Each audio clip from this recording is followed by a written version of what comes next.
What if I told you that one single soul, just one, filled with God, is more powerful than thousands of demons combined? Not equal, not comparable, but stronger. It sounds impossible, almost exaggerated, yet this truth echoes through Scripture, confirmed by the teachings of the Church and proven in the lives of the saints. Think about those moments when fear creeps in, when anxiety, temptation, or darkness feels overwhelming. Maybe it's late at night, your thoughts racing.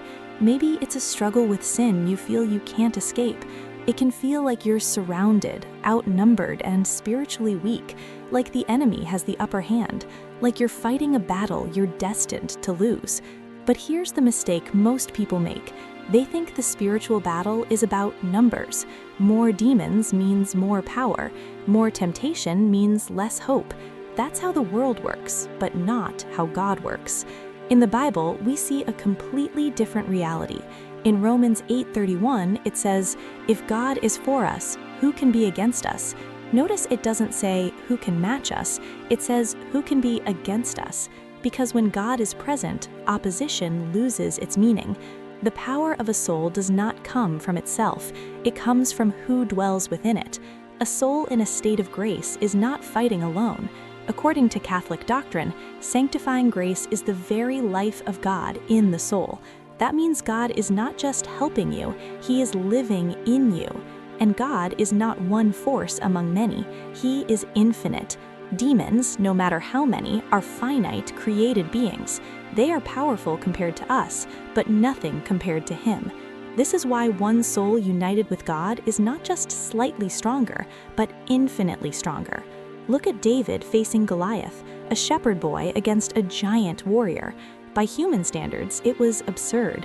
But David says in 1 Samuel 17:47, "The battle is the Lord's," and that changes everything. Or consider the words of Jesus in Luke 10:19, "I have given you authority over all the power of the enemy," not some, all. The truth is, demons rely on fear, deception, and separation from God. Their greatest weapon is convincing you that you are alone and powerless. But the moment a soul is filled with God, through faith, through grace, through surrender, the entire equation changes. So what does it mean to be a soul filled with God? In Catholic teaching, this happens through a life of grace. It begins with baptism, where the soul is cleansed and filled with divine life. It is strengthened through the Eucharist, where we receive Christ Himself. It is restored through confession, where even the deepest sins are forgiven. A soul filled with God is a soul that remains connected to Him through prayer, through obedience, through trust. James 4:7 gives us a simple but powerful formula. Submit yourselves, therefore, to God. Resist the devil, and he will flee from you. Notice the order. First, submit to God, then resist. Because resistance without God is weakness, but with God, it becomes authority. The saints understood this deeply. They didn't rely on their own strength. They relied completely on God.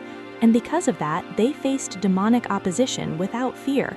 Take Saint Teresa of Avila, who once said she laughed at the devil because she knew he was powerless before God. Or Saint Padre Pio, who endured intense spiritual attacks, but remained unshaken because of his union with Christ. This is not reserved for saints in history. This is available to you. When you are in a state of grace, when you receive the sacraments, when you pray, even if you feel weak, you are spiritually stronger than any force that comes against you, not because of who you are, but because of who is within you. But here's the twist. The enemy knows this truth, and that's exactly why he works so hard to keep souls away from God. He doesn't need to overpower you if he can disconnect you. He doesn't need thousands of demons if he can convince one soul to drift away from grace. Because the only way a soul loses its strength is by choosing to stand without God. So the real battle isn't about fighting harder, it's about staying closer. And suddenly, that original statement doesn't sound so impossible anymore. One soul with God really is stronger than thousands of demons, because it's not just one soul anymore. It's a soul united with infinite power. If this message spoke to you, don't ignore it. Strengthen your soul. Return to prayer. Receive the sacraments. Stay close to God. And if you want more content like this, faith-filled, truth-centered, and grounded in Scripture and Catholic teaching, make sure to subscribe, because your spiritual life is worth fighting for, and with God, it's a battle you're already equipped to win.